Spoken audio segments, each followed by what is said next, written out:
Do this with me. Calm your head, heart, and hands as we slowly breathe in and out.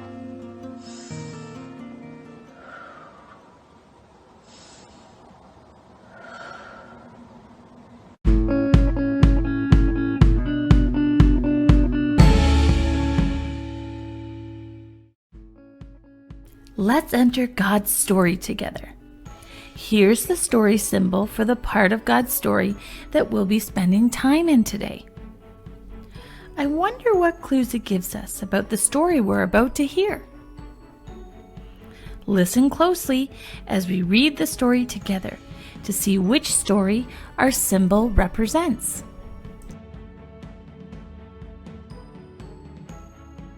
Jesus predicts Peter's denial.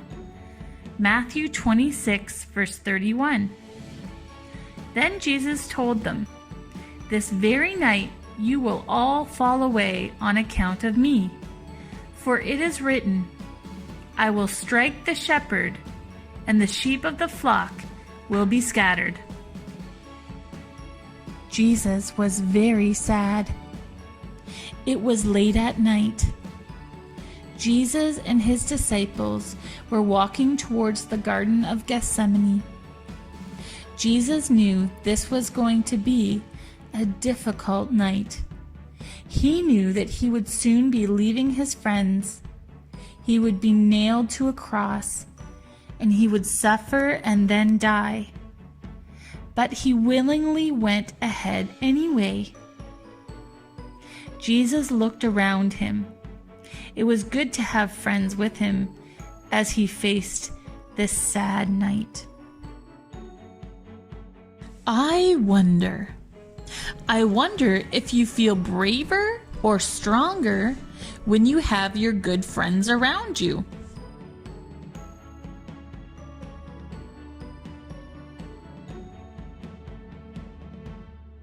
As they walked, Jesus said something so shocking that his friends stopped walking and stood perfectly still.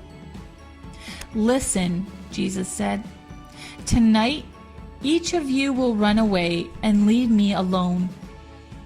Peter stared at Jesus. "Never," he said. "Even if everyone else leaves you, I never will." Jesus looked back at Peter and said, "Peter, this very night, before the rooster crows, you will say 3 times that you don't even know me." "No," Peter hollered, "I won't. Even if I have to die with you, I would never say that I don't know you." All the other disciples agreed. They planned to stay with Jesus no matter what happened. Soon Jesus and the disciples entered the beautiful Garden of Gethsemane. Jesus often came to this garden away from the noise and busyness of the city to think and pray. Jesus said to the disciples, "Sit here and wait for me.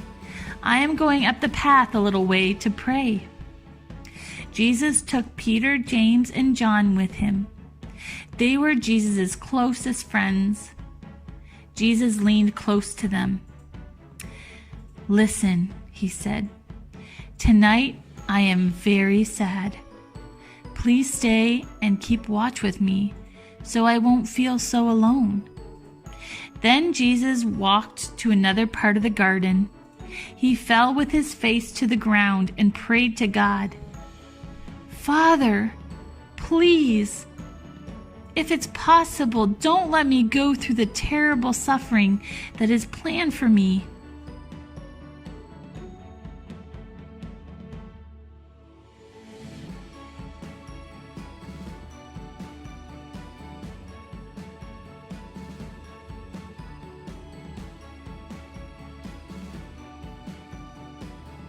Jesus got up and walked slowly back to Peter, James, and John. They were asleep. Jesus shook Peter, waking him up. Jesus said, "Couldn't you stay awake for me even for 1 hour?" Here's something to think about. Why do you think they couldn't stay awake?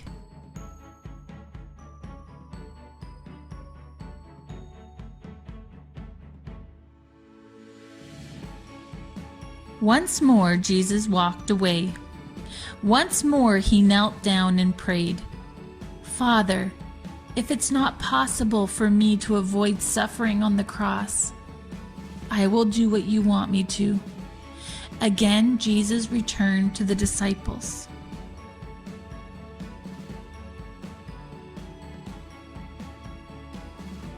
Now it's time to stretch your thinking. When Jesus returned to the disciples, what do you think he found when he got there?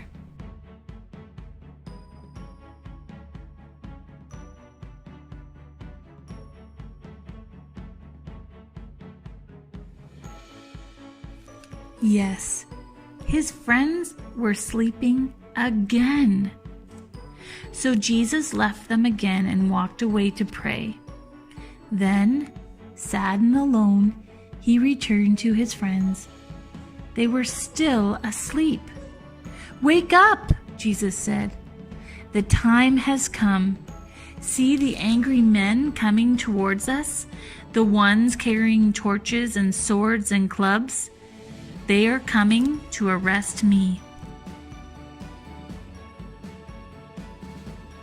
While Jesus was still talking, Judas, one of Jesus' own disciples, came running up the hill. He was with the angry mob. Jesus just stood quietly, waiting. Judas kissed Jesus on the cheek. "Greetings, teacher," he said. This kiss was not a kiss of friendship. It was a sign he had told the mob he would use. That way, they would know for sure which person was Jesus and arrest him. Jesus spoke gently to Judas. He said, "Friend, do what you came to do. Let's make a face." What do you think Judas's face looked like when Jesus called him friend, even though he was betraying Jesus?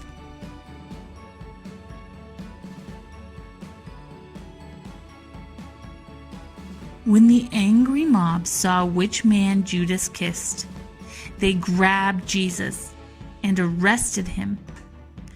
The disciples were scared, and they all ran away, leaving Jesus alone with the angry crowd. Here's some faith builder questions. Why do you think the disciples were so afraid? How do you think Jesus felt when all his friends left him?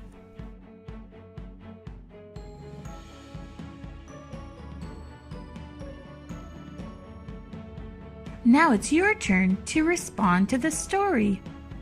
Select and do one or more of the response activities from God's Big Story card number 131.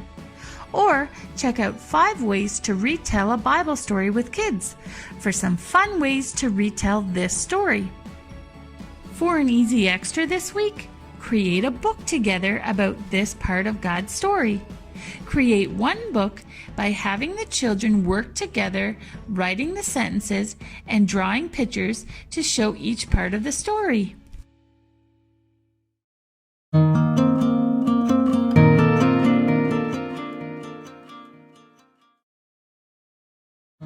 Dear Jesus, thank you for being willing to go to the cross for us. You died for all of us. Amen. That's it for this week. Have fun shining at home. We'll see you later.